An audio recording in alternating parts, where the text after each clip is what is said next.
أعوذ بالله من الشيطان الرجيم. بسم الله الرحمن الرحيم.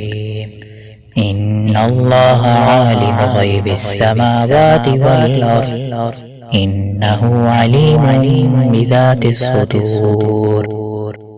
هو الذي جعلكم خلائف في الأرض فمن كفر فعليه كفره ولا يزيد الكافرين كفرهم عند ربهم إلا مقتا ولا يزيد الكافرين كفرهم إلا خسارا.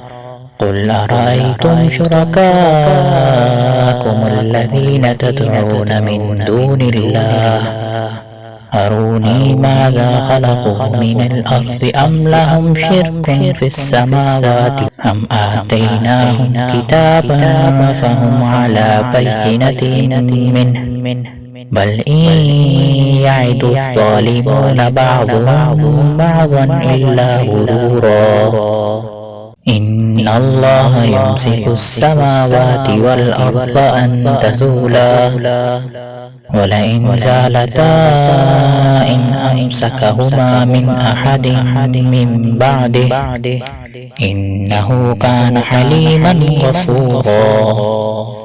وأقسموا بالله جهد أيمانهم لئن جاءهم نذير ليكونن أهدى من إحدى الأمم فلما جاءهم نذير ما زادهم إلا نفورا استكبارا في الأرض ومكر السيء ولا يحيق المكر السيء إلا بأهله فهل ينظرون إلا سنة الأولين فلن تجد لسنة الله تبديلا ولن تجد لسنة الله تحويلا.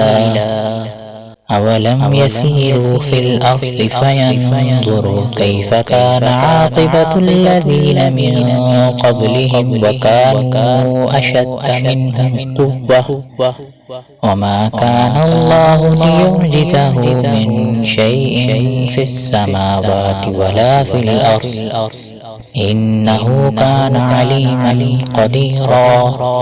ولو يؤاخذ الله الناس بما كسبوا ما ترك على ظهرها من دابة ولكن